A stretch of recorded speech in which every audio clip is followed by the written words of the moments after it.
that would appear to be running out of fuel. That may help. Especially in the worst place possible. Parked cars either side of the road, I'm down the middle, people coming both ways. It's school run time. Oh my god. Anyway, maybe not. Well, she's a bit dirty, but let's see what happens.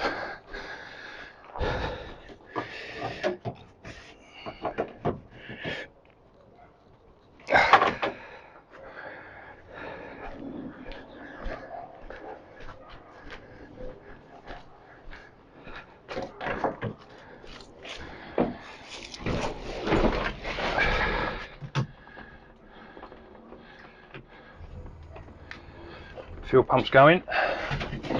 Give it a few pumps on the accelerator because I've got no chokes. She's away. Yes. Right, just warm her up for a few minutes. You see she runs pretty rough when she's cold, but I had it ticking over the other day, and before long it actually settled out. So we'll get her warm, and then we'll see where we go from there. So condition check so far. Fuel tank, nothing at the moment, but there's not much fuel in it, so I don't know if that works.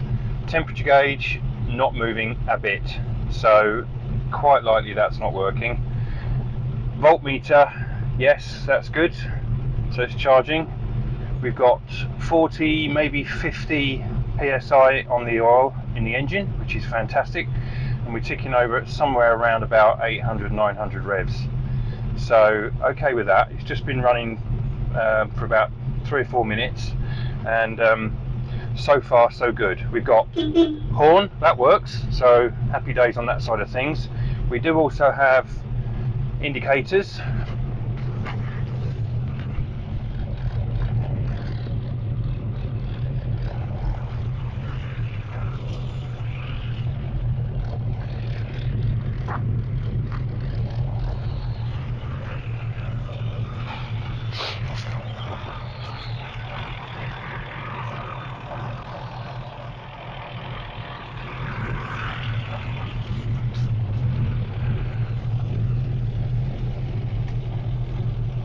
We've got lights.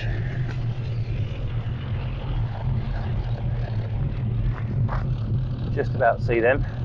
Don't know about brake lights, I'm on my own. Can't press that and look at the lights. So let's make an assumption that they're working.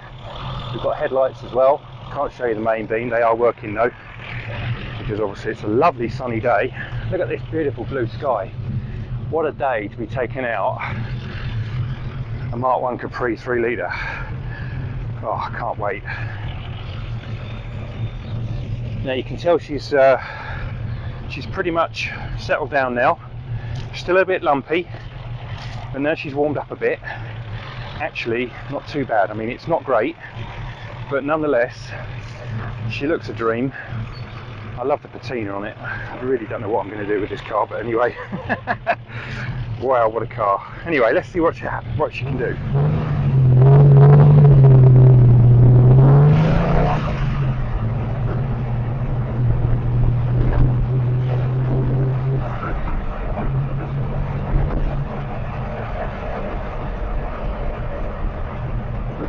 Oh, what a horrible lot of noise.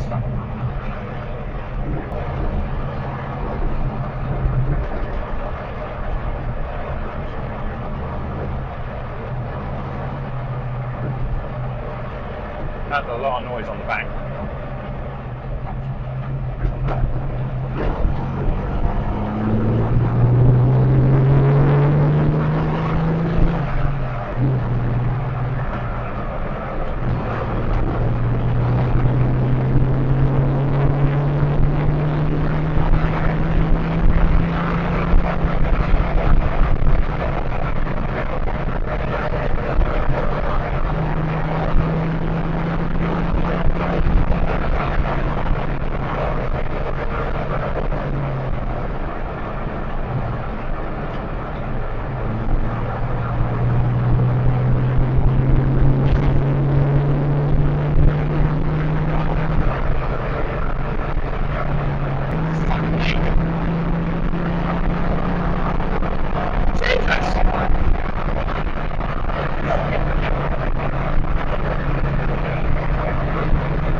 This is a beast.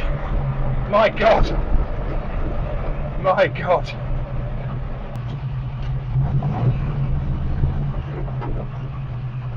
My God. Refined. It's not. Jesus. God, the last time I drove a car like this I was about 20 years old. There are quite a lot of bangs and scrapes and rattles underneath. One of them mainly I think is the exhaust pipe rattling about. But yeah, there's some issues which we'll need to get to the bottom of. But yeah, it hasn't. The brakes work, which is good. That's always a plus. It just wants to go, like proper wants to go. I'm just doing 1500 revs and she's banging and farting all over the place. Well, not farting, but you can feel it that it's just missing. You can hear that. You can hear that. As soon as I rev it, she's away. She just wants to go high revs. Can't do that through the village. Especially when I've got traffic coming the other way.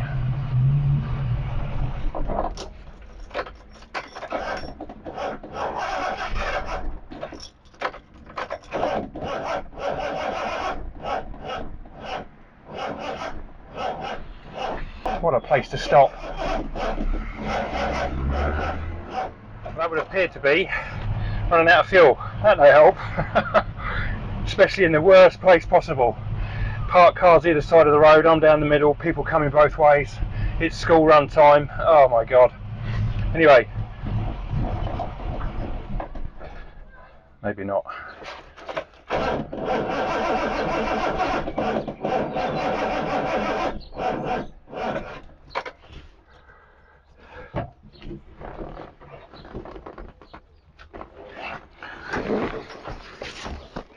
Well, it would appear I've got it home, but we've got some issues, that's for sure. This is pretty hot. I've got no temperature gauge to tell me. I've got water around here, so this radiator's not in great shape, even though it's been painted up and it looks like it's had something done relatively recently. So I've got a bit of a leak on there. That's got to be sorted. This is absolutely red hot. The fan hasn't come on, so I suspect it's overheated. I think we've got vapor lock in the carb, which is why it won't start, and then it will start, and then it won't start. So we've got filter issues maybe down here, perhaps could do with that. We've got a trap here, so that maybe needs cleaning out. But mainly I need to find out temperature wise what I'm doing temperature wise. I've got 80 degrees on the header tank. About the same on the hose. Thermostat housing 86, 87. It's been cooled down for the last 5 minutes. So yeah, got 86 on the inlet manifold, 40 odd, 44 on the carburetor, and on the inlet exhaust manifold's got 85. So she's cooled down a bit. Alternator's running about 50 degrees. Water pump again 78 degrees, and that should be cold down there or cooler. And the bottom hose is running at 69, no, get a bit closer, 69 degrees on the bottom hose, so she's running hot, that's for sure. Yeah, look at that, we're pushing 93 degrees, just ticking over. And if you go down here on the bottom hose, we're looking at 81 at the bottom on the hose. That's getting no cooling whatsoever. Yeah, now she's just stopped. So that is definitely overheating. Just stopped on its own. Right, well that's something we need to address and get to the bottom of. So let's find out why. First of all, we're getting no fan coming on. I think that's the first thing we've got to do.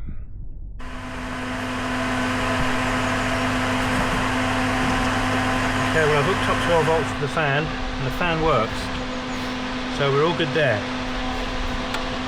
But what we're not getting, we have got a switch, a thermostatic switch on this body here, and we're getting nothing through this switch at the moment. So we'll check the output or the input to that and see what happens from there. Let's give it a go, see where we go from there. So what's supposed to happen is we've got a red wire. Let me get rid of this fan wire out the way. Makes more sense. As many wires as possible out the way. We've got a red wire coming in down here, and that's coming from the dashboard. That is the 12 volt feed, goes through here, comes out the other side, and it goes up into the switch here. And then when the switch makes through resistance, so as it heats up, the resistance changes, that opens the switch or closes the switch depending on what you want it to do, and then comes back down, and it puts a feed into the fan line there, which goes up in there, if you can see that, just on the end of my finger. And then there's a negative return to the battery. So the battery on this is in the back, and with the absence of, or suppose I've got 12 volts on the starter actually on the yeah, I should have 12 volts on the starter actually, so I can use that as a 12 volt. But let's see if we should have 12 volts at this point here.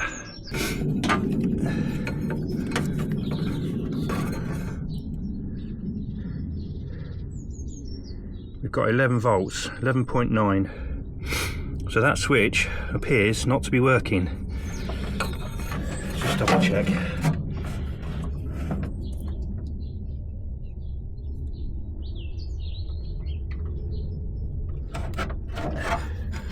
So in theory, if this switch is working, we should have 11 volts on the other side, or 11.9, which is close to 12. We've got 11.67, it's messing around a bit, 11.8 volts, which would be battery voltage. It's not the best. If I stick the meter on the starter motor wire, the main wire, we've got 12 volts there. So that's main battery feed into the starter.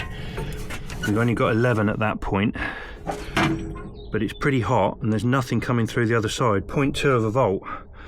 So that's never going to work. Now whether that's the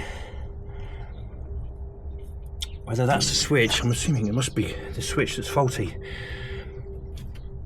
If I plug this in now with 11.9 volts at that spot, and I short these together, in theory,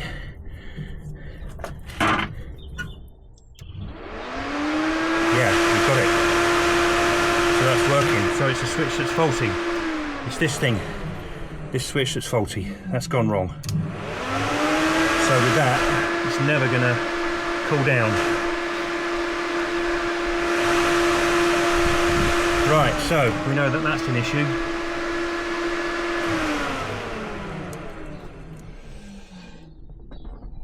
Part of the fun of owning a new car is finding out what everything does.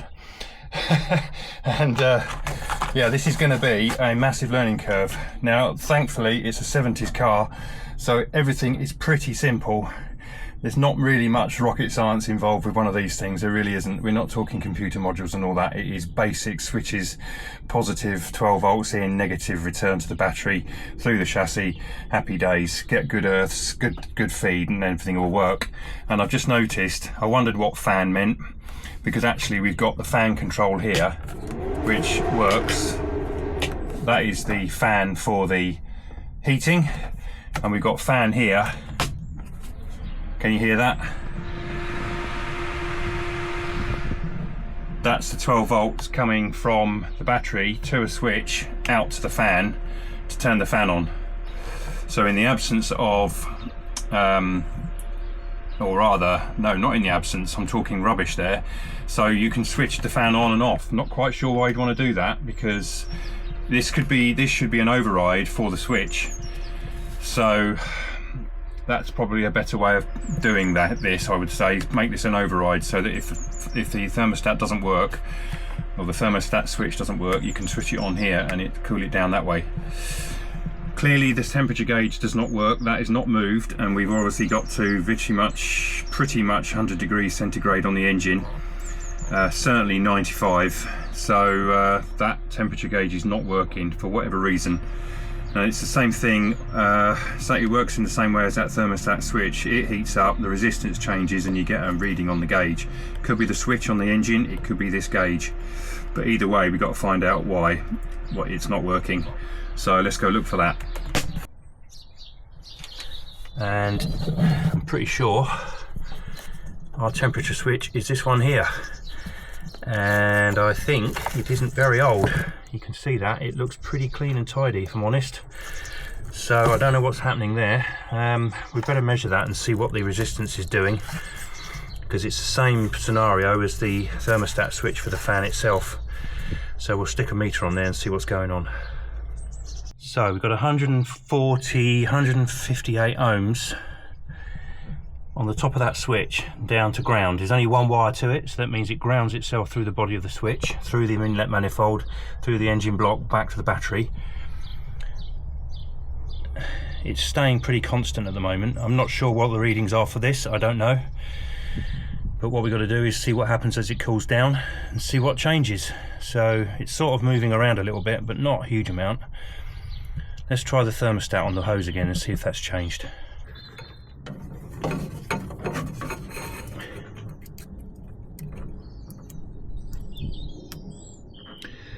We've got 7 meg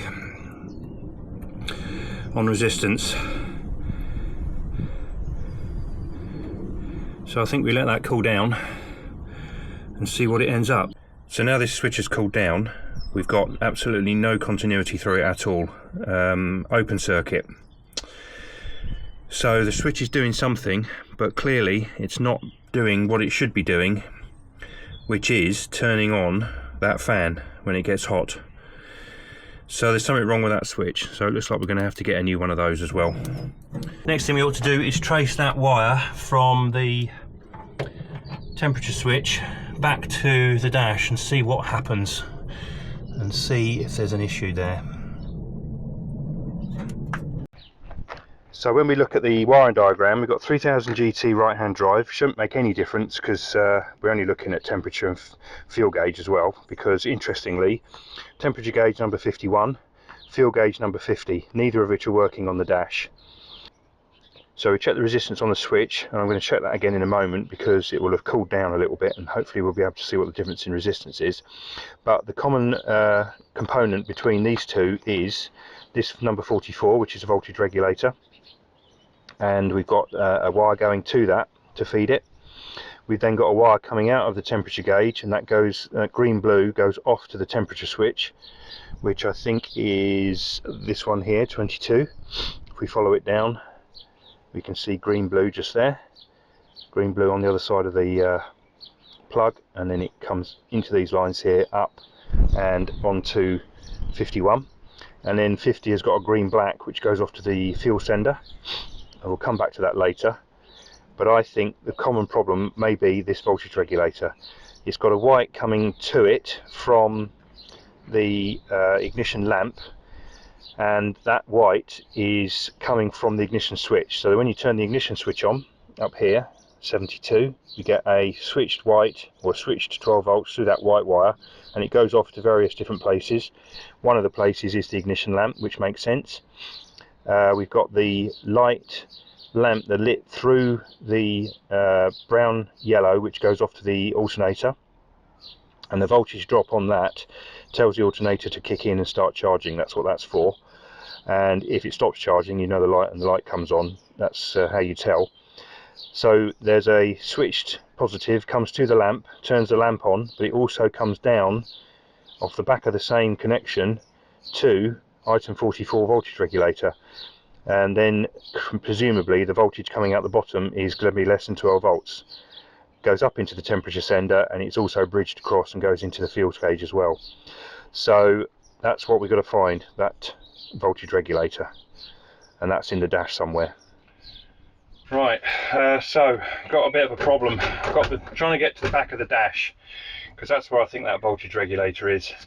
And I haven't brought you along for the ride because it's been a bit of a challenge, and I'd be in the way, you wouldn't see a lot.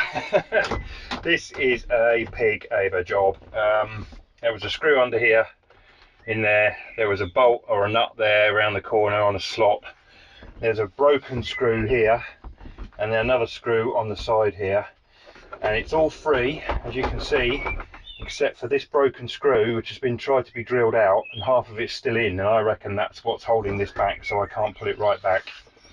I'm happy to report also that we have got no speedo, so yeah, I've got to get the dash off whatever happens, because I want to make sure that's connected. Well, that is indeed a broken bolt, and that stud sticking up was catching on the bottom of the dashboard, which wasn't allowing it to come out. What a pain in the proverbial nuts. What a pain. So that's got to be repaired, because that is crap. Get that out of their way. Shift that as soon as possible. So before I put the dash back in, that's got to go. Problem is we got now is when I turn, expect that when I turn on my ignition, I've got no dash lights coming on whatsoever. All of these lamps and bulbs, none of them are lit. So got an issue there now. We now know why the speedo doesn't work, because there's nothing connected to it. So at least we know that much. No speedo cable anywhere to be seen, so I've got to get underneath and see if there's anything on the gearbox. So that's not going to work for a while. And so what we also have got is, here is our voltage regulator. This item here, bolted to the back of the dashboard, and what it's for, it basically regulates the voltage and stabilizes it for the gauges, so that the gauges don't read spurious readings if the battery is going flat or if it's being charged up. It maintains a constant voltage to the gauges. So here's our two white wires. They are coming in, they're the switch 12 volts from the ignition switch via the ignition lamp. So that's those two there, and we are getting 11.9 volts on that, because the battery's getting a bit flat because I've had it on and it's starting to go down a bit, so it needs charging. And this green wire here, this is the one that comes out of the back of the regulator, and it comes to the back of the two gauges. So this is the fuel gauge, and on the other side we've got black and green, and the feed is the green.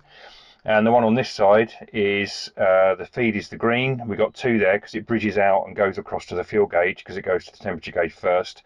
And then we've got the blue and green, which goes to the temperature sensor switch on the engine block. So let's put a meter on it and I'll show you what we've got. So with the ignition switch on, the two white wires are giving us 11.5 volts, which is battery voltage more or less.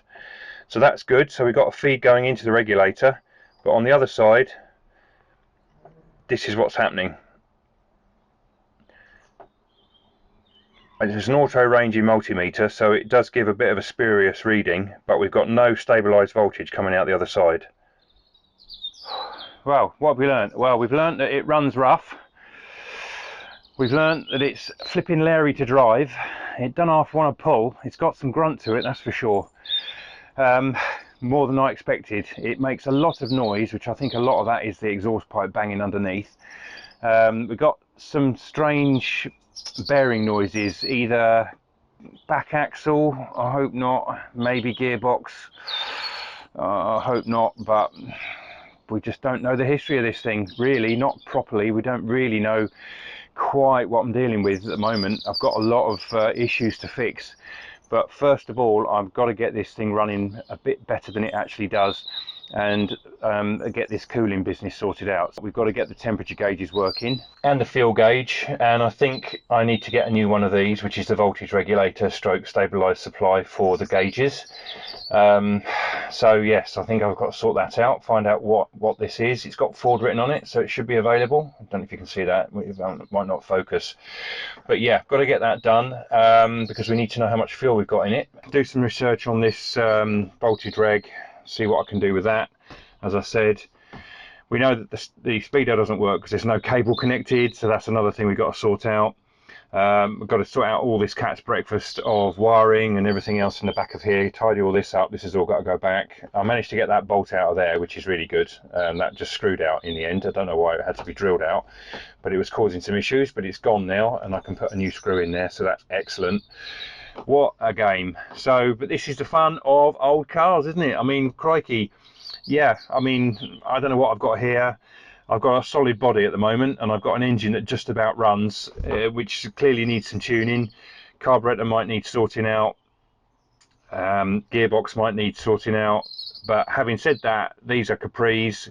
There are parts for these, you know, mechanical parts. You can buy brand new, you can buy second-hand gearboxes and rebuild them. You can get different, you know, rear axles off of old Capris.